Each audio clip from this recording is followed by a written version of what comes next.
अच्छा, कल हम ये कर रहे थे, रीवैल्यूएशन शुरू किया था हमने। रीवैल्यूएशन के अंदर क्या था कि जब भी पार्टनरशिप में रिकॉन्स्टिट्यूशन होगा, रिकॉन्स्टिट्यूशन का मतलब क्या होता है? जब भी रेशो चेंज होगी या जब भी एडमिशन होगा किसी पार्टनर का, रिटायरमेंट होगा किसी पार्टनर का, किसी पार्टनर की डेथ होगी, तो हमको क्या करना पड़ता है? हमारे एसेट्स और लायबिलिटीज को रीवैल्यू करना पड़ता है। रीवैल्यू करने से हमको प्रॉफिट भी हो सकता है, लॉस भी हो सकता है। वो प्रॉफिट या लॉस जो भी कैलकुलेट करना है वो कैसे करना है, उसके लिए हम क्या बनाएंगे? रीवैल्यूएशन अकाउंट बनाएंगे। रीवैल्यूएशन अकाउंट के क्रेडिट साइड में हम क्या लिखेंगे? जब भी हमको फायदा होगा तो क्रेडिट साइड में आएगा, जब भी हमको नुकसान होगा तो वो डेबिट साइड में आएगा। फायदा कब कब होगा हमको? अगर एसेट की वैल्यू बढ़ जाती है तो फायदा है, अगर लायबिलिटी की वैल्यू कम हो जाती है तो फायदा है, अगर हमारे पास कोई अनरिकॉर्डेड एसेट है जो पहले रिकॉर्ड नहीं किया हुआ था, अब मिल गया हमको, तो वो भी फायदा है हमारा। नुकसान कब होगा हमारा? अगर एसेट की वैल्यू कम हो जाती है तो नुकसान है, लायबिलिटी की वैल्यू बढ़ जाती है तो हमारा नुकसान है, अगर हमको कोई अनरिकॉर्डेड लायबिलिटी मिल जाती है तो हमारा नुकसान है। ठीक है? तो ये सारी चीजें लिखने के बाद हमारे पास लास्ट में क्या निकल आएगा? अगर क्रेडिट साइड ज्यादा आई तो टू प्रॉफिट निकल आएगा रिवैल्यूएशन का, अगर डेबिट साइड ज्यादा हुई तो लॉस निकल आएगा। उसके बाद हम ये क्वेश्चन कर रहे थे और इस क्वेश्चन में 13 पॉइंट्स तक कर लिए थे। एक बार फटाफट देख लेते हैं शुरू से। पहले पॉइंट में क्या था? Bills receivable valued at 80,000। Bills receivable की वैल्यू हमने चेक की, वो कितनी आ गई? 80। तो बिल्स रिसीवेबल पहले कितने के थे? 70 के। तो ये हमारा फायदा हो गया क्योंकि बिल्स रिसीवेबल क्या है? एसेट है। एसेट की वैल्यू बढ़ रही है तो ये फायदा हमारा। सेकंड पॉइंट में क्या था? बिल्स रिसीवेबल जो सेकंड वाले हैं वो ओवर वैल्यूड हैं 5,000 से। तो ये फायदा है या नुकसान है हमारा? ये लॉस है हमारा। क्यों? क्योंकि बिल्स रिसीवेबल ओवर वैल्यूड है, हमने उसको ओवर वैल्यू करके लिखा हुआ है, एक्चुअल वैल्यू उसकी कम है, तो ये नुकसान है हमारा, ये डेबिट में आएगा। कितने का लॉस है? 5,000 का। फिर बोल रहे हैं land one be revalued at 2,20,000। Land की वैल्यू कितनी होगी? 2,20,000। यहाँ पे शायद 2 लाख लिखी हुई थी, 2 लाख की लैंड थी, 2,20,000 की होगी, तो ये फायदा था। बाय लैंड वन अकाउंट 2,20,000 रुपए का फायदा हुआ था हमको। Building first be depreciated by 6%। तो पहली जो बिल्डिंग है उसको डेप्रिशिएट करना, मतलब ये लॉस हो गया हमारा, एसेट की वैल्यू कम हो रही है। तो टू बिल्डिंग वन अकाउंट हमने लिखा था, इसका 6%, 5% है, 6%, 6% था तो 30,000 रुपए। उसके बाद अगला पॉइंट था creditors of ₹6,000 were not likely to be claimed. इसका मतलब क्या था कि क्रेडिटर्स को 6,000 रुपए क्रेडिटर्स ऐसे हैं जिनको पैसे नहीं देने पड़ेंगे, तो ये फायदा था हमारा। इसको हम क्रेडिट साइड में लिख रहे थे, बाय क्रेडिटर्स। उसके बाद claim against workman compensation reserve was estimated at ₹2,50,000। तो यहाँ पे इसका मतलब क्या है कि वर्कर्स को कितने पैसे देने पड़ेंगे? 2.5 लाख रुपए। उसके अगेंस्ट हमारे पास जो रिजर्व है वो कितने का है? 230। जो पैसा कम पड़ रहा है वो पैसा कहाँ से आएगा? वो पैसा आएगा रिवैल्यूएशन से, तो ये भी लॉस था हमारा। तो इसको भी हमने रिवैल्यूएशन के डेबिट में लिख दिया था, to workman compensation claim account. कितने का लॉस था? 20,000 रुपए का। अगला पॉइंट है value of land second be appreciated by 10%। तो यहाँ पे हमको डायरेक्ट उसका 10% निकालेंगे और वैल्यू बढ़ रही है तो प्रॉफिट है हमारा, बाय लैंड अकाउंट। फिर value of plant and machinery is found under valued bye 20%। और इसके अगला है stock was found over valued bye 25%। तो मैंने क्या बोला था? जब भी सिर्फ उस केस में करना है वो हमको, जब भी क्या लिखा हो? अंडर वैल्यूड लिखा हो और ओवर वैल्यूड लिखा हो और साथ में परसेंटेज दे रखी हो हमको। अगर अंडर वैल्यूड ओवर वैल्यूड लिखा है और परसेंटेज की जगह सीधी सीधी अमाउंट दे रखी है, फिर तो सिंपल है ना वो वाला केस। तो ये वाला केस तो सिंपल है, फिर तो इसमें प्रॉफिट और लॉस बताया ही हुआ है, कितने से अंडर वैल्यूड है, कितने से ओवर वैल्यूड है। तो अगर मैंने बोला था अगर हमारा अंडर वैल्यूड होता है कोई चीज, कोई एसेट अगर अंडर अंडर वैल्यूड है, तो हम क्या निकालेंगे उस केस में? प्रॉफिट निकालेंगे, क्योंकि उसकी वैल्यू हमने कम करके लिखी हुई है। वो प्रॉफिट कैसे निकालेंगे हम? तो यहाँ पे हमने बोला था जो अमाउंट है, जो बुक वैल्यू है वो लिख लो उसकी, इंटू करो कितना रेट दे रखा है, डिवाइड करो अगर अंडर वैल्यूड है तो 100 माइनस रेट से, अगर ओवर वैल्यूड होता तो क्या करते? 100 प्लस रेट से डिवाइड करते उसको। ठीक है? तो यहां से डायरेक्ट क्या निकल जाएगा हमारा? प्रॉफिट निकल जाएगा। हाँ, बुक वैल्यू मतलब जो बैलेंस शीट में वैल्यू दे रखी है हमको। ये कौन सा क्या चीज थी? ये प्लांट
किया था,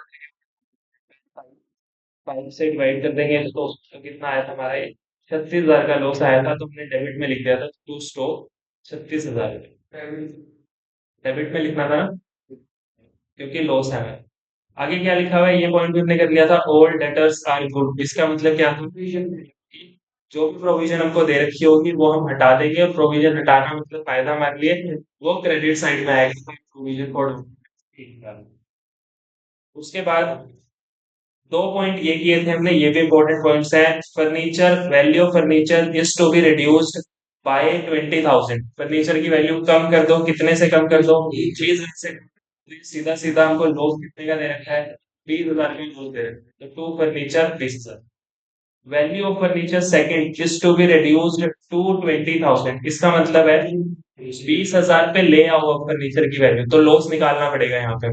फर्नीचर हम देख लेते हैं कितने का था हमारे पास, यहाँ पे 25,000 का फर्नीचर था, उसको कम करके कितने पे ले आओ, 20 पे ले आओ, तो लॉस कितने का हो गया हमारा, 5,000 का। तो दोनों में डिफरेंस क्या है, जहाँ पे रिड्यूस्ड बाय लिखा होगा उसका मतलब है डायरेक्ट हमको लॉस या प्रॉफिट दे रखा है, ठीक है ना। अच्छा, रिड्यूस्ड की जगह एप्रिशिएटेड भी आ सकता है, इंक्रीज्ड भी हो सकता है।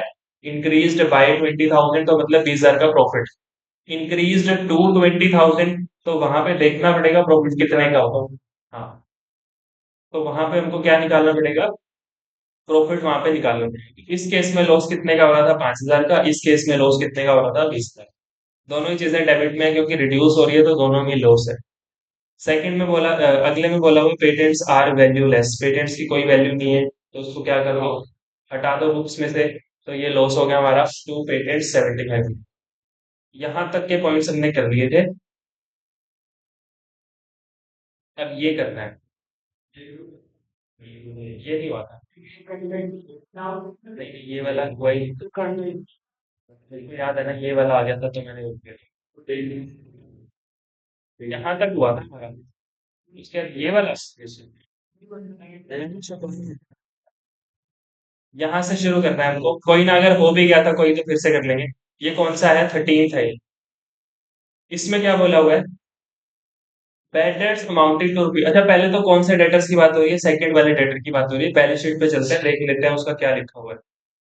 डेटर जो सेकंड वाले हैं 15,000 के लिखे हुए हैं, प्रोविजन माइनस किया हुआ है हमने 500 रुपए, तो ये बैलेंस कितना आ रहा है इसका, 14,500। अच्छा, इसका मतलब क्या होता है, हमारा ध्यान सिर्फ अभी इस पे होना चाहिए। ये जो चीजें लिखी हुई है इनका मतलब क्या होता है, डेटर्स 15,000, प्रोविजन 500, बैलेंस 14,500, इसका मतलब क्या होता है। हमने हमसे कितने पैसे लेने हैं, 15,000 लेने हैं या 14,500 लेने हैं। हमने हमारे डेटर्स से कितने पैसे लेने हैं, 15,000 रुपये लेने हैं, ठीक है। उसमें से हमको डाउट कितने पे है, 500 वाले डेटर्स पे डाउट है कि वो शायद पैसा नहीं देगा, तो उसके लिए हमने तैयारी करके रखी हुई है पहले से। प्रोविजन बनाना मतलब पहले से ही तैयारी करके रखना कि अगर लॉस हुआ तो वो लॉस हम यहाँ से कवर कर लेंगे, ठीक है। हमने तैयारी कितने की हुई है, 500 रुपए तक की तैयारी की हुई है, 500 रुपए तक का लॉस हुआ उसके लिए मेरे को कहीं और नहीं देखना पड़ेगा, उसके लिए रिजर्व प्रोविजन पहले से मेरे पास है, ठीक है। अगर ये 500 रुपए नहीं मिलते हमको तो हमारे डेटर्स की नेट वैल्यू आती है 14,500। पर यहाँ पे हम ये नहीं बोल सकते कि हमको डेटर से 14,500 लेने हैं। डेटर से लेने कितने हमको, 15,000 ही लेने हैं जो डेटर्स, ठीक है। ये जो प्रोविजन हमने माइनस करके दिखाया हुआ ये एक्चुअल में माइनस नहीं होता है, ये सिर्फ प्रेजेंटेशन पर्पज से हमने माइनस किया हुआ बैलेंस शीट में। वरना ये प्रोविजन हम यहाँ से काट के यहाँ पे भी लिख सकते हैं, प्रोविजन फॉर डाउटफुल डेट्स 500 रुपए, फिर डेटर्स वहां पे 15,000 के ही आएंगे। तो डेटर्स हमारे पास कितने के हैं, 15,000 के। क्या क्या पीएमएल भी होते हैं प्रोविजन का डॉक्यूमेंट, एक पुराना भी होते हैं नया कानून, पुराने वाले पे इंटरप्रेट करते हैं, नए वाले अभी बता दो कैसे करना है, ये दे रखा है हमको। अच्छा, ये फिर से बोल रहा हूँ, ये प्रोविजन, इसका प्रोविजन का मतलब क्या है, इस प्रोविजन का मतलब है कि हमने क्या करके रखा हुआ है, तैयारी करके रखी हुई है, कितने की, 500 रुपए की। अच्छा, मान लेते हैं 500 रुपए की हमने तैयारी करके रखी हुई है, इसमें से 200 रुपए का एक डेटर ऐसा है जो कि पैसे नहीं दे रहा, ठीक है। हमने सब कुछ करके देख लिया, वो हम मान के चल रहे हैं वो तो हमारा बैड डेट ही हो गया, वो पैसे नहीं देगा, बैड डेट हो गया। कितने रुपए के बैड डेट्स हो गए हमारे, 200 रुपए के बैड डेट्स हो गए। तो ये लॉस हो गया हमारा, सिंपल एसेट की वैल्यू गिर गई ना मेरे 200 रुपए से, तो ये लॉस कहाँ पे चला जाना चाहिए, कहाँ आना चाहिए ये, रीवैल्यूएशन के डेबिट में आना चाहिए, क्योंकि रीवैल्यूएशन की बात कर रहे हैं, तो रीवैल्यूएशन के कौन सी साइड आएगा ये, डेबिट साइड आएगा, कितने का लॉस हुआ हमको, 200 रुपए। अच्छा, प्रोविजन मेरे पास अगर 500 रुपए का पहले से बना के रखा हुआ है मैंने, तो क्या ये लॉस रीवैल्यूएशन के डेबिट में आना चाहिए, नहीं आना चाहिए, क्यों नहीं आना चाहिए,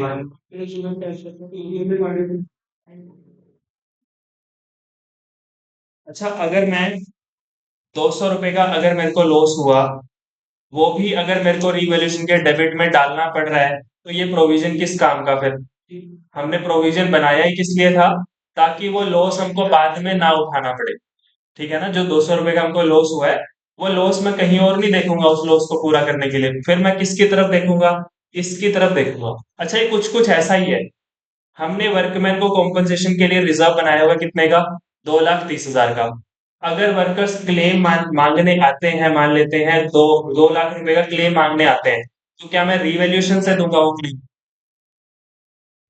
तो क्या हम रिवॉल्यूशन से देंगे वो क्लेम, हमारे पास रिजर्व कितने का बनाया हुआ है हमने, 2,30,000 का, वर्कर्स क्लेम कितने का मांग रहे हैं, 2 लाख रुपए का क्लेम मांग रहे हैं, तो उसके लिए तो पहले से तैयारी कर रखी है ना हमने 2,30,000 रुपए तक की, तो अगर वर्कर्स इससे ज्यादा क्लेम मांगने आ जाते हैं, तो मैं रिवॉल्यूशन की तरफ देखूंगा, 30,000 रुपए कम पड़ रहे हैं, वो रिवॉल्यूशन से ले आता, ठीक है ना, अगर हमारा लॉस विद इन लिमिट्स होता है, तो उस लॉस के लिए अगर मैंने तैयारी पहले से कर रखी है, तो वो लॉस वहां से कवर होगा, फिर रिवैल्यूएशन की तरफ नहीं देखना हमको, ये समझ आ गया, ठीक है, अभी देखते हैं इस क्वेश्चन में क्या है, डेटर्स कितने के थे, 15,000 के, हमने पहले से प्रोविजन कितने का बनाया हुआ है, 500 का, इसका मतलब 500 रुपए तक का अगर लॉस हुआ, तो हम झेल लेंगे, तो हमारा कौन झेलेगा, प्रोविजन झेलेगा, तो रिवैल्यूएशन की तरफ नहीं देखना हमको, पैसा कौन देता है, प्रॉफिट से निकालते हैं वो हमारे P&L अकाउंट से, हाँ फॉर्म के P&L अकाउंट से निकलता है वो, पिछले साल प्रॉफिट एंड लॉस अकाउंट से 11th में बनाते थे ना, तो प्रोविजन वो कहाँ से बनाते थे, P&L अकाउंट में बनाते थे, तो प्रोविजन यहीं से बनता है, पहले से बना रखा है हमने, ठीक है, तो 500 रुपए तक का अगर लॉस हुआ तो वो वो रिवैल्यूएशन में नहीं जाएगा, बस इतना ध्यान रखना। अब क्या लिखा हुआ पॉइंट में, ये बोल रहे हैं बेड डेट्स हो गए कितने के हमारे, 5,000 के बेड डेट्स हो गए, हमने प्रोविजन कितने का बनाया हुआ था, 500 रुपए का, तो ये वाले बेड डेट्स कहाँ पे चले जाएंगे फिर, ये रीवैल्यूएशन में चले जाएंगे, कितने के जाएंगे रीवैल्यूएशन का, बेड डेट्स रीवैल्यूएशन में कितने के जाएंगे, 4,500 रुपए के, समझ आ गया ना 4,500 के क्यों जाएंगे, क्योंकि हमने 500 रुपए की तैयारी पहले से की हुई थी, 500 रुपए तो यहाँ से लॉस उठा लेंगे हम, बाकी का लॉस जो एक्स्ट्रा लॉस है हमारा, वो कहाँ से पूरा करेंगे, रीवैल्यूएशन से, तो ये ऐसा ही पॉइंट हो गया ना बिल्कुल इसके जैसा, कि हमारे पास क्लेम कितने का आया था उनका, 2,50,000 का, रिजर्व कितने का रखा हुआ था, 2,30,000 रुपए का, तो कम कितना पड़ रहा था, 20,000 रुपए कम पड़ रहे थे, वो पैसे कहाँ से आए थे, वो आए थे बस रिवैल्यूएशन से, सेम केस यहाँ पे है, बैड डेट्स कितने के हुए, 5,000 के, प्रोविजन कितने का पहले से रखा हुआ है, 500 का, कम कितने पड़ रहे हैं पैसे, 4,500 कम पड़ रहे हैं, वो पैसे कहाँ से आएंगे, वो रिवैल्यूएशन से आएंगे, ठीक है, तो रीवैल्यूएशन के डेबिट में जो बैड डेट्स जाएंगे वो कितने जाएंगे, 4,500 रुपए जाएंगे, तो रीवैल्यूएशन के डेबिट में लिख दो टू बैड डेट्स, ब्रैकेट में सेकंड लिख देना, क्योंकि सेकंड वाले डेटर्स की बात हो रही है, 4,500 रुपए, ये समझ आ गया तुमको, वो क्यों नहीं आया, आ रहा है, हाँ, हाँ, ये वाले रहेंगे। ये वाले चूहे की कहाँ बता रही, ये कर रहा है, अच्छा यहाँ ये समझ आ गया तुमको, बैड डेट्स कितने आएंगे डेबिट में, 4,500 रुपए के बैड डेट्स आएंगे डेबिट,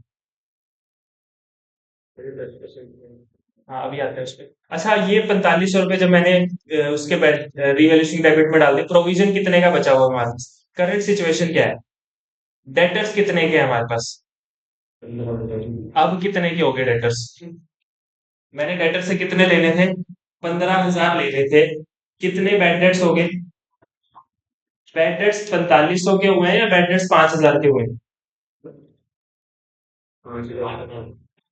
बैड डेट्स तो 5,000 के हुए ना, कितने पैसे मेरे को अब नहीं मिलेंगे, 5,000 रुपये नहीं मिलेंगे। तो अब मेरे पास करंट जो डेटर्स बचे हुए हैं वो कितने बचे हुए हैं?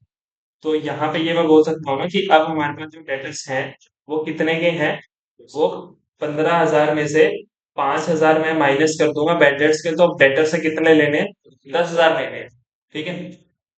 प्रोविजन कितने का बचा हुआ है हमारे पास, प्रोविजन तो हमने यूज कर लिया ना प्रोविजन को। तो प्रोविजन कितने का बचा हुआ है, प्रोविजन खत्म हो गया हमारे पास। तो करंट सिचुएशन क्या है हमारे पास, बेंटेड से हमको लॉस कितने का हुआ था, 5,000 का। वो लॉस मैंने कहाँ से पूरा किया, 500 रुपये तो पूरा किया प्रोविजन से, और 4500 रुपये पूरा किया रिवेल्यूशन से। इसलिए प्रोविजन तो खत्म हो गया हमारे पास।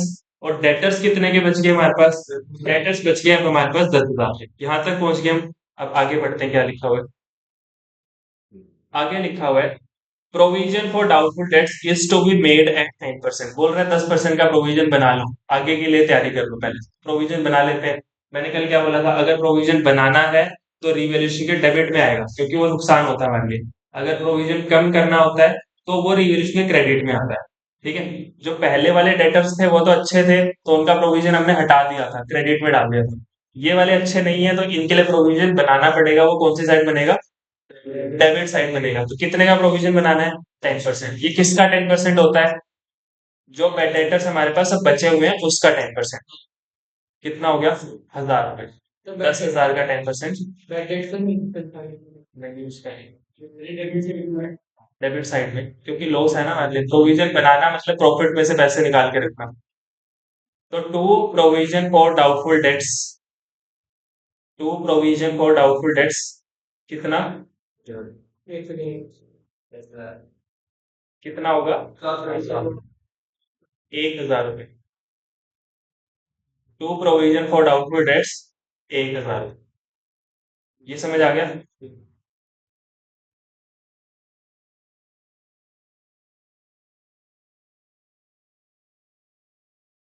तो ये वाला पॉइंट हमारा हो गया।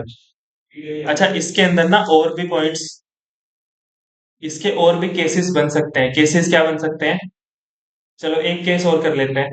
मान लेते हैं बैड डेट 500 रुपए की जगह, 5,000 रुपए की जगह हमारे बैड डेट्स हो गए 300 रुपए के।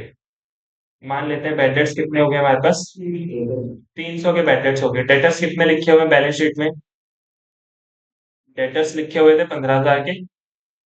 प्रोविजन कितने का लिखा हुआ था, 500 रुपए का। और नेट बैलेंस लिखा हुआ था 14,500 रुपए का।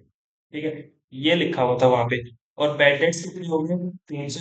क्वेश्चन बोल रहा है provision for doubtful debts is to be made at 10%। ये भी लिखा हुआ है साथ, वही लाइन लिखी हुई है, बस चेंज क्या किया हमने, बैड डेट्स को 5,000 की जगह कितना कर दिया है, 300 रुपए कर दिया। अच्छा, बैड डेट्स 300 हुए तो 300 का नुकसान हो गया हमको। 300 का नुकसान वो कहाँ से पूरा करेंगे, वो प्रोविजन से पूरा हो जाएगा।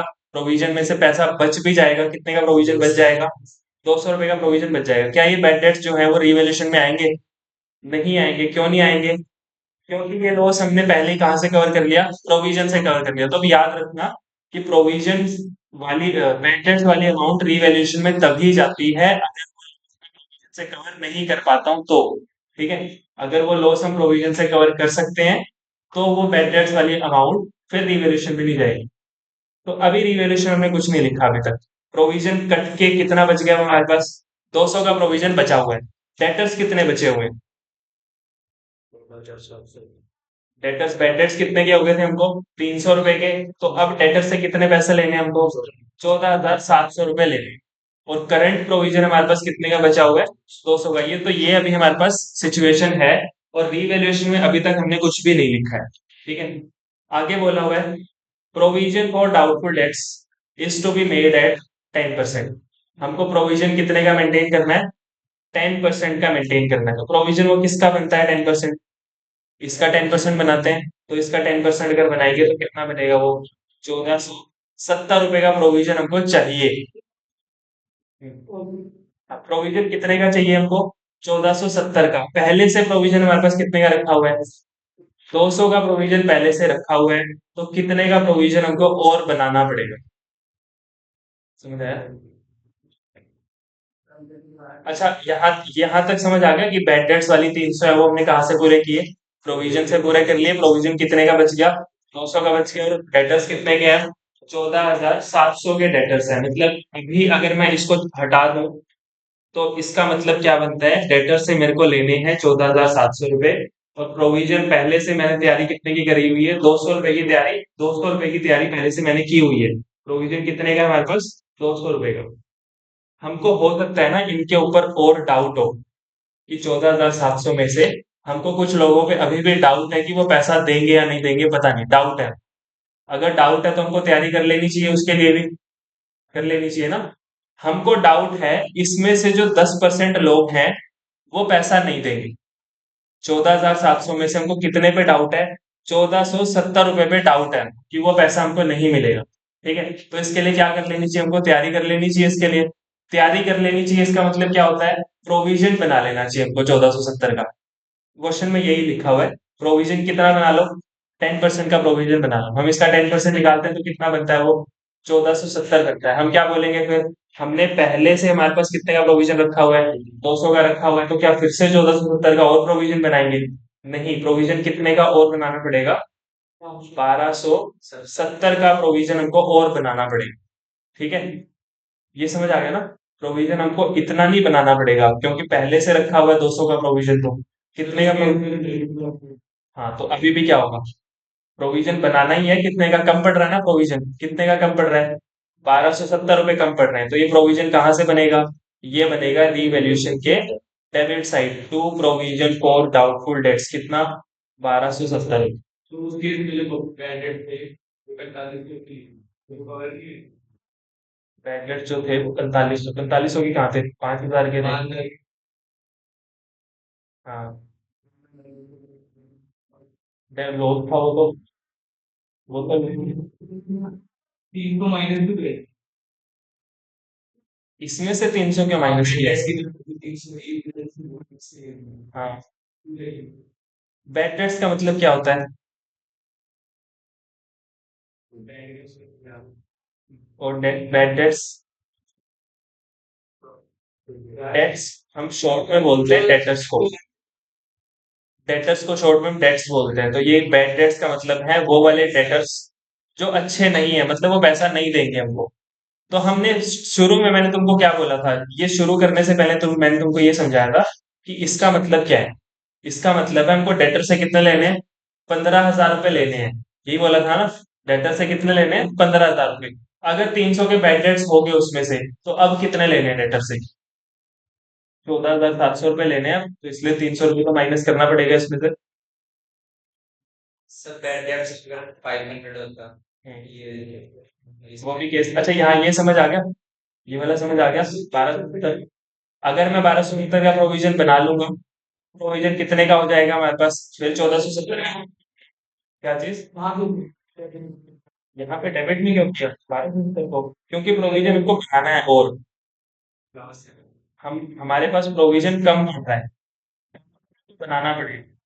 कितने का कम पड़ रहा है? 1270 का कम। वो प्रोविजन बना लिया हमने डेबिट में। ठीक है, ये इसी में आ गया। बना लिया 270 का पहले से हमारे पास। तो अब कितने का होगा प्रोविजन? 270 का होगा। जब हम बैलेंस शीट बनाएंगे तो बैलेंस शीट में कैसे लिखेंगे इसको? डेटर्स लिखेंगे हम 14,700 के, और प्रोविजन लिखेंगे 1470 के। ये हमारी पोजीशन है। इस टाइम पे हमारे पास डेटर से कितने लेने हैं? 14,700 रुपए। और प्रोविजन कितने का बना हुआ है हमारे पास? 1470। हाँ, ये बैलेंस शीट में दिखाना है, रिवैल्यूएशन में नहीं दिखाना। हाँ, ये भी रिवैल्यूएशन, क्योंकि वो लॉस हमने कवर कर दिया था वहां पे। वो प्रोविजन ये पहले से, ये वाला प्रोविजन ही दिखाएंगे, ये तो पहले बनाया था। अगर यहाँ पे बैड डेट्स 500 के होते तो क्या होता? अगर बैड डेट्स 500 के होते तो क्या होता? प्रोविजन पहले कितने का था? ये सिचुएशन थी ना? बैड डेट्स 500 के हैं, वो लॉस हो गया हमको, तो लॉस को कहाँ से कवर करेंगे? प्रोविजन से। तो प्रोविजन खत्म हो जाएगा, जीरो हो जाएगा प्रोविजन हमारे पास। और डेटर्स कितने के बचेंगे हमारे पास? 14,500 के डेटर्स हमारे पास बचेंगे। प्रोविजन हो गया जीरो का। यहाँ तक क्या रिवैल्यूएशन में कुछ गया अभी तक? रिवैल्यूएशन में कुछ नहीं आएगा क्योंकि हमारे पास लॉस कवर करने के लिए इनफ प्रोविजन था। उसके बाद क्या होगा? ये बोल रहा है प्रोविजन 10% बना लो। तो प्रोविजन 10% किसका बनेगा, इसका 10% बनेगा। वो कितना है, 14,450 रुपए।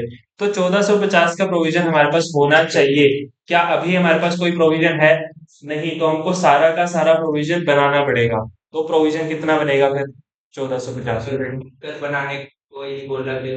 अगर ये नहीं लिखा हुआ तो ये नहीं आएगा फिर, अगर बोला हुआ तो ही बनाएंगे।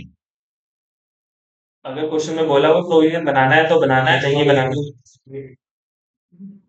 फिर क्या होगी, फिर तो कोई भी एंट्री नहीं होगी इसकी, बस प्रोविजन वो जीरो हो जाएगा हमारे पास। फिर जब बैलेंस शीट बनाएंगे हम, तो बैलेंस शीट में डेटर्स लिखेंगे बस 14,500। प्रोविजन तो खत्म हो गया बेटा, प्रोविजन।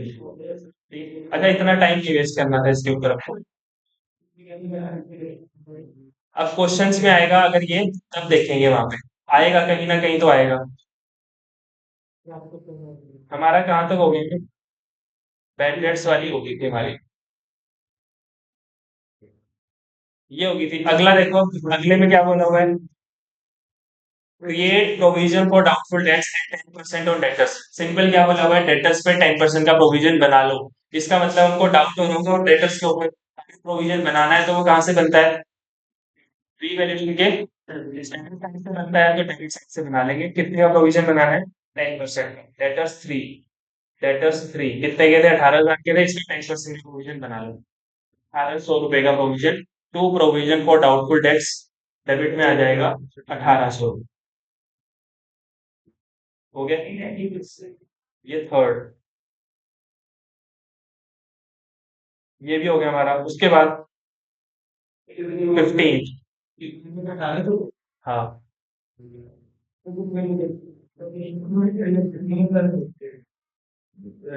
ये फर्क देखना बेटा। अच्छा देखो, 15 पॉइंट में क्या लिखा हुआ है, मार्केट वैल्यू इन्वेस्टमेंट की कितनी है, 50,000। मार्केट वैल्यू का मतलब क्या होता है, कि अभी जो मार्केट में उसकी वैल्यू चल रही है, तो ये असली वैल्यू, उसकी रियल वैल्यू, फेयर वैल्यू जो मार्केट में चल रही है कितनी है, 50। तो हम क्या करते हैं, इसको बुक वैल्यू से कंपेयर करके देखते हैं, लॉस हुआ प्रॉफिट हुआ क्या हुआ हमको। तो हम देख लेते हैं बुक वैल्यू मार्केट की, इन्वेस्टमेंट की बुक वैल्यू। इन्वेस्टमेंट्स कहाँ लिखी हुई है, इन्वेस्टमेंट्स, ये इन्वेस्टमेंट वन थी ना वो, 70,000 की इन्वेस्टमेंट थी, और उसकी मार्केट में वैल्यू कितनी चल रही है, 50,000 रुपए चल रही है। तो लॉस कितने का होगा, 20,000 का लॉस हो गया। अभी रुक जाओ, लॉस कितने का हुआ, 20,000 का। उस लॉस को कवर करने के लिए हम क्या करते हैं, इन्वेस्टमेंट फ्लक्चुएशन रिजर्व बनाते हैं। ये करते थे ना, तुम देख लेते हैं, क्या पता हमने रिजर्व बना रखा हो पहले से। इन्वेस्टमेंट फ्लक्चुएशन रिजर्व पहले से बनाया हुआ है हमने 15,000 रुपए। तो लॉस हम कहाँ से कवर करेंगे, 15,000 का लॉस तो यहाँ से कवर होगी, 5,000 का लॉस कहाँ से कवर होगा, रिवैल्यूएशन। ठीक है ना, तो सब में लॉजिक तो वही लग रहा है ना, कि अगर मैंने पहले से तैयारी करके रखी हुई है तो मैं वहां से लॉस उठाऊंगा, रिवैल्यूएशन की जरूरत ही नहीं पड़ेगी फिर तो। अगर हमारे पास रिजर्व कम पड़ता है तो रिवैल्यूएशन पे जाएंगे हम। ठीक है, तो मतलब तुम ये मान सकते हो कि अगर तुम्हारा मन कर रहा है रिवैल्यूएशन के डेबिट में कोई चीज मैं लिख दूं, अभी तुम्हारा मन कर रहा था रिवैल्यूएशन के डेबिट में कितने का लॉस लिख दूं, 20,000 का लॉस लिख दो, तो तुमको देखना पड़ेगा कि आप उस रिवैल्यूएशन के लॉस डेबिट में लिखने से कोई तुमको रोक रहा है यहाँ पे। तो यहाँ पे हमको कौन रोक रहा है उसमें लिखने से, ये रिजर्व रोक रहा है हमको। कितने का रिजर्व है, 15,000 का। तो 15,000 तक का लॉस तो ये झेल लेगा। कितने का लॉस बचेगा, 5,000 का, वो डेबिट में आ जाएगा।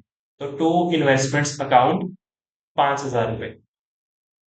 यहाँ तक समझ आ गया, तो ये हो गया हमारा ये। उसके बाद building goes to brought to rupees 2,30,000। इसका मतलब क्या है, बिल्डिंग को 2,30,000 पे ले आओ। तो देख लेते हैं अभी बिल्डिंग कितने की है। अच्छा, ये प्रॉफिट या लॉस तो नहीं लिखा हुआ ना यहाँ पे, ये अमाउंट लिखी हुई है, अभी बिल्डिंग की अमाउंट कितनी, वैल्यू कितनी है, 2,30,000।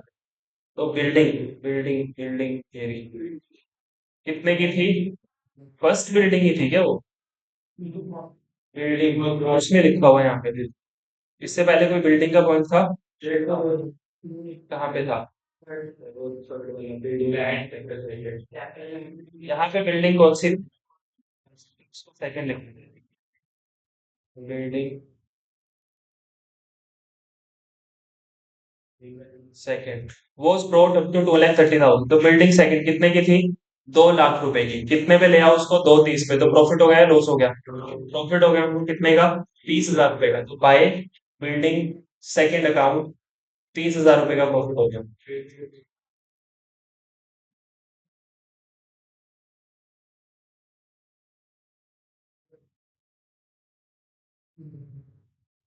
उसके बाद नेक्स्ट पॉइंट में क्या है, an outstanding bill for repair of rupees 50,000 to be accounted in the books, इसका मतलब क्या है?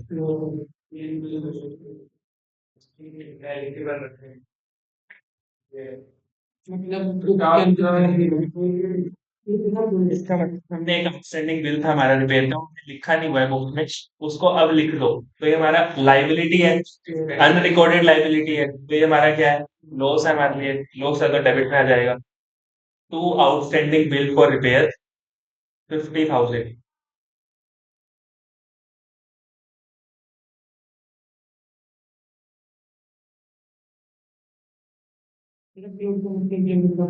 हाँ, इसके अगले में क्या है, an unexpressed accrued of rupees 7,500 be provided for, इसका मतलब क्या है, अनरिकॉर्डेड एसेट या लाइबिलिटी।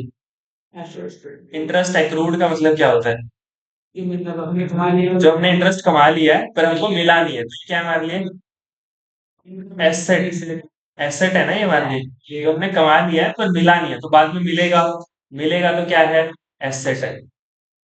एसेट है तो लिख देंगे क्रेडिट साइड में, अनरिकॉर्डेड एसेट है तो क्या लिखेंगे, interest accrued, bye interest accrued 7,500।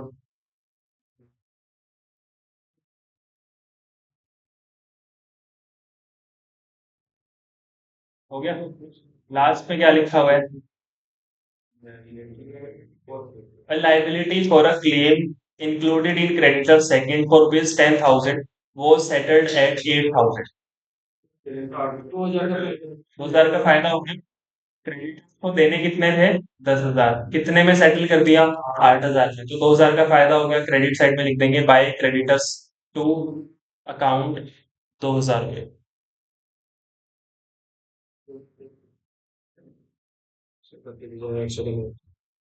हाँ, अब निकालो 32,800, अभी भी सबका अलग लगाएगा, निकालो कितना कितना आ रहा है।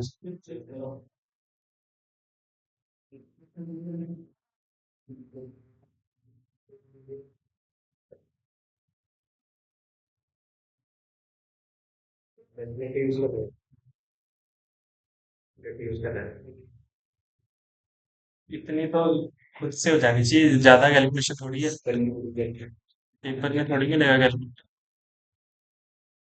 3,500 कितना का लगा रखा है, तो बैलेंस भी तो हाँ प्रॉफिट या लॉस बताना है, प्रॉफिट आ रहा है या लॉस आ रहा है, लॉस आ रहा है ये, लॉस कितने का आ रहा है, 32,800 का, और बताओ।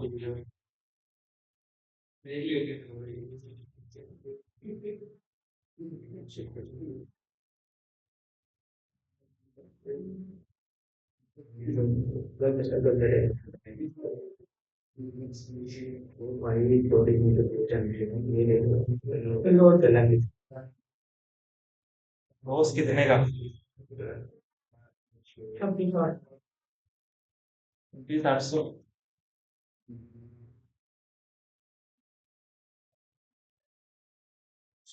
किसी का तो ठीक होगा,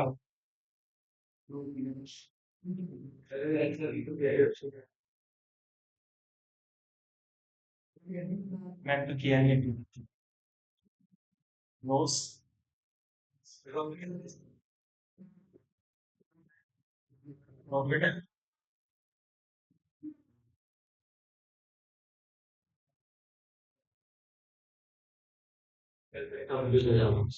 26,800,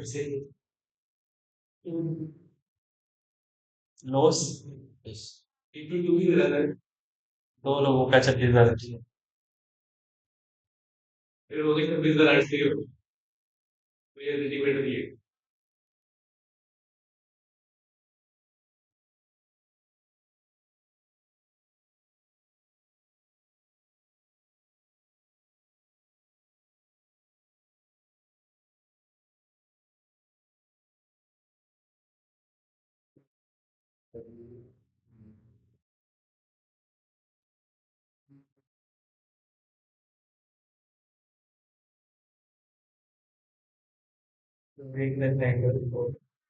इस पे कितने का लॉस या प्रॉफिट होता था पहले? 10,000 का क्या था? 10,000 का प्रॉफिट। आंसर पता नहीं है, देख लो। कितने का? 10,800 प्रॉफिट। तभी 800 ही है। बस 800 का लॉस। 800 का लॉस।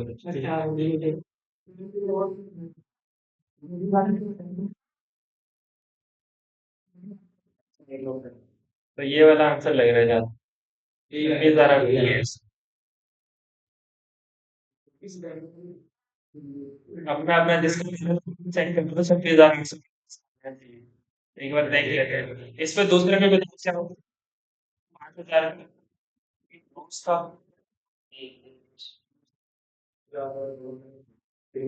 आज तो इकोनॉमिक्स की क्लास सो गया भाई।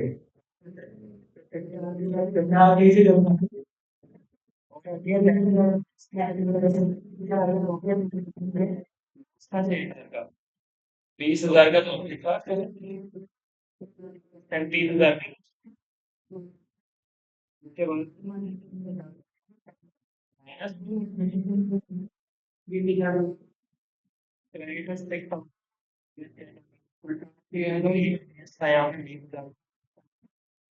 20,000 का लॉस।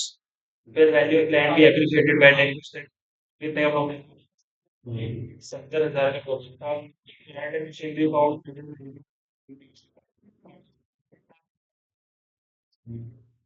100 की 25%। तो इसमें कितने का लॉस था हमारा? 100 में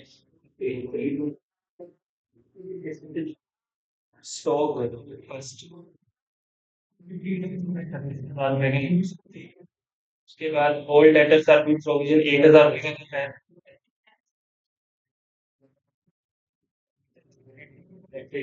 20,000 का 5,000 का लॉस था। उसके बाद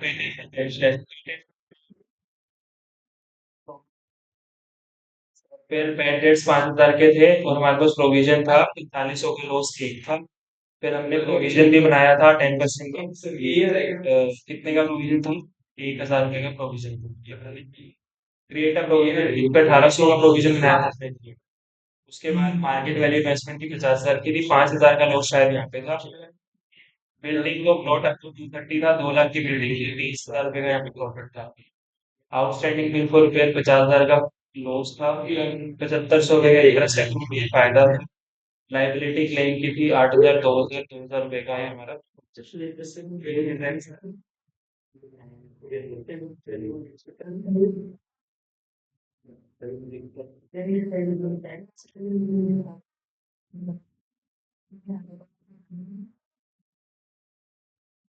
पांच हजार माइनस 1,000।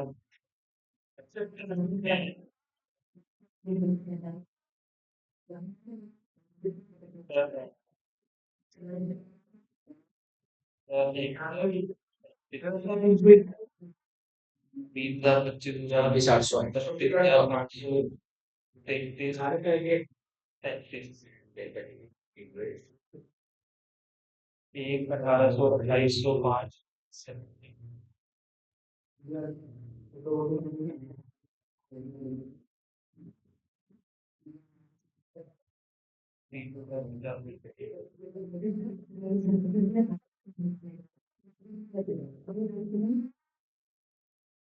26,800 ठीक है।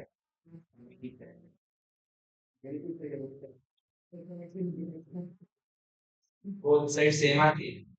बोथ साइड सेम आएगी तो प्रॉफिट लॉस कैसे आएगा? दोनों साइड होगी तभी तो प्रॉफिट या लॉस होगा। अगर डेबिट साइड कितनी डेबिट साइड का टोटल कितना आ रहा था तुम्हें? 800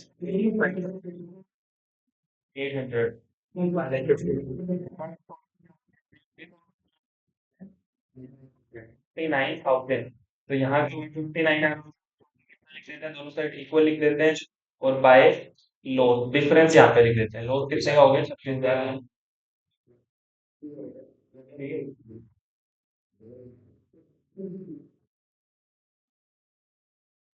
तो ये था हमारा रीवैल्यूएशन।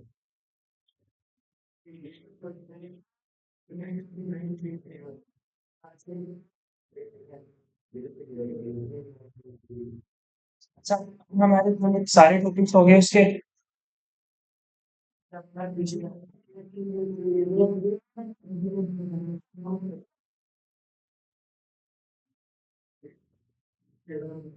ठीक है, मुझे जब बनते हैं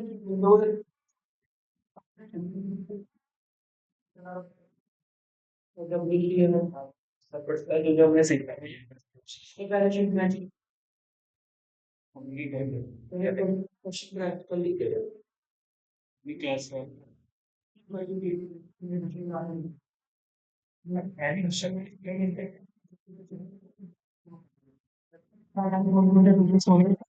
ये हो गया, ये हो गया, ये हो गया। Revision से सारा होता हमारा। जब हम ये चारों टॉपिक्स हमारे हो गए ना, तो ये वाला टॉपिक अब हमारा अनलॉक हो गया एक तरह से।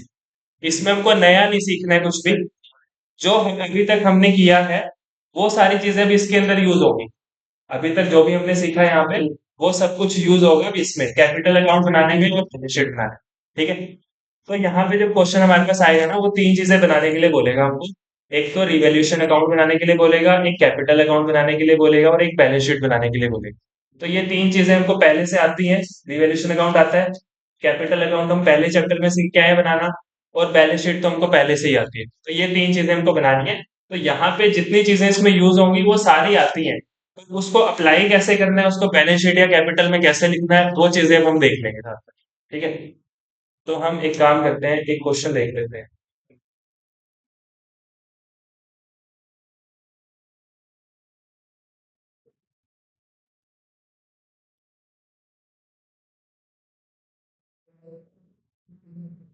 क्वेश्चन में क्या बोले होगा? Prepare revaluation account, partners capital account and balance sheet. Question कल कर लेंगे, अभी ये देख लेते हैं क्या जो चीजें हमको पता है, जो चीजें यहाँ पे लिखी हुई हैं उनकी ट्रीटमेंट हमको आती है। ए बी सी पार्टनर्स हैं, इनकी रेशो क्या थी? 3:1। इनकी बैलेंस शीट दे रखी है हमको। तो जिस भी चीज का तुम नाम देखोगे तो उसका ट्रीटमेंट सोच लेना कि उसका ट्रीटमेंट हम क्या सीख के आए हैं। यहाँ पे बैलेंस शीट में कोई चीज ऐसी दिख रही है तुमको जो हम पार्टनर्स में उनकी ओल्ड रेशो में बांट देते हैं? जनरल रिजर्व दिख रहा है हमको यहाँ पे। जनरल रिजर्व का हम सीख के आए हैं। जनरल रिजर्व अगर हमको दिखता है तो क्या करना है, उसका पार्टनर्स में उनकी ओल्ड रेशो में बांट देना है। तो ये जनरल रिजर्व किस में बटेगा? ए बी सी में उनकी ओल्ड रेशो में बटेगा 3:1 में। अभी तक तो इतना पता है। उसके अंदर एक और चीज भी सीखी थी हमने कि अगर रिजर्व नहीं बांटना है तो फिर उसकी एडजस्टमेंट एंट्री होगी। ये भी सीखा था ना। वो तो नीचे पता लगेगा कि पार्टनर्स चाहते हैं बांटना नहीं बांटना। अभी तक तो हमको ये पता है अगर जनरल रिजर्व दिखा तो उसको कौन सी रेशो में बांटना है? ओल्ड रेशो में बांटना है। आगे और क्या दे रखा है बैलेंस शीट में? क्रेडिटर्स, बिल्स पेबल, कैपिटल के बैलेंसेस दिए हुए हैं, land, building, plant, stock, debtors, pen. ये चीजें दे रखी है। तो इनका कोई स्पेशल ट्रीटमेंट हमने नहीं सीखा था। हमने किस किस चीज का सीखा था? गुडविल का, उसके बाद रिजर्व्स, प्रॉफिट लॉसेस उनका सीखा था, और फिर रीवैल्यूएशन देखी थी। रीवैल्यूएशन के पॉइंट्स नीचे लिखे हो। ये बोल रहा है 1 अप्रैल 2015 से ए बी और सी ने रेशो चेंज करके करनी है इक्वल। तो हमको ओल्ड रेशो पता है, न्यू रेशो पता है।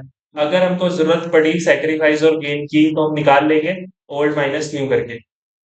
फर्स्ट पॉइंट में बोला हुआ है goodwill of the firm will be valued at 150। तो ये कौन सी गुडविल है? ये एडजस्टमेंट वाली गुडविल है। इस क्या करते हैं, इसकी हम करते हैं एडजस्टमेंट एंट्री। एडजस्टमेंट एंट्री क्या होती है? गेन टू सैक्रिफाइस होती है या sacrifice to gain? Gain to sacrifice. जो गेनिंग पार्टनर होता है वो डेबिट होता है, सैक्रिफाइसिंग पार्टनर क्रेडिट। तो ये हमको पता है, पहले से आता है हमको। तो इसकी जनरल एंट्री तो कम से कम कर सकते हैं। गेनिंग पार्टनर को डेबिट करेंगे, सैक्रिफाइसिंग पार्टनर को क्रेडिट करेंगे। और वो गेन और सैक्रिफाइस कैसे निकालेंगे? Old share minus new share करके निकालेंगे। तो पहला पॉइंट हमको आता है। सेकंड पॉइंट में land will be revalued at 80,000। Land की वैल्यू चेंज करके कितनी कर दो? 80। पहले कितने की थी? 50। तो प्रॉफिट या लॉस हुआ? प्रॉफिट हो गया तो कौन सी साइड आएगा? इसमें क्रेडिट साइड आएगा। बाय लैंड अकाउंट 30,000 का प्रॉफिट हो गया। ठीक है। बिल्डिंग भी डेप्रिशिएटेड बाय 6%। बिल्डिंग को डेप्रिशिएट कर दो 6% से। तो बिल्डिंग 50,000 की थी, 6% से गिरा के उसको 3,000 का मतलब हमको लॉस हो गया यहाँ पे, तो डेबिट में आ जाएगा टू बिल्डिंग 3,000। फिर third point, creditors of 6,000 likely to be claimed and hence should be written off. तो ये पॉइंट अभी हम देख के आए हैं, 6,000 के क्रेडिटर्स ऐसे हैं जिनको पैसे नहीं देने पड़ेंगे, तो एक फायदा है या लॉस है हमारा? ये फायदा है हमारा, तो कौन सी साइड आएगा? क्रेडिट में आएगा। 6,000 का फायदा ये। यहाँ पे हमको कितने का फायदा हुआ था? लैंड से फायदा हुआ था 30,000 का, बिल्डिंग से नुकसान हुआ था 3,000 का, क्रेडिटर से फायदा हुआ 6,000 का। तो नेट निकाल सकते हैं तीनों का, 36 माइनस 3, 33,000 का हमको क्या प्रॉफिट हो गया। तो ये आंसर हो गया हमारे रिवैल्यूएशन का। गेन ऑन रिवैल्यूएशन कितना आ रहा है? 21,000 कहाँ? ये गलत किया हुआ है, ये गलत है, ये सही है, तू देख। 21,000 का नहीं है प्रॉफिट, कितने का प्रॉफिट है? 33,000 रुपए का profit। ये समझ आ गया ना? छह पॉइंट तो अभी हमने किए हैं। रिवैल्यूएशन अकाउंट तो कम से कम बना ही सकते हैं यहाँ से। रिवैल्यूएशन अकाउंट तो सिंपल ही है। उसके बाद और क्या बोला हुआ है? कैपिटल अकाउंट और बैलेंस शीट, ये हम कल कर लेंगे। कल ये चैप्टर हमारा खत्म हो जाएगा।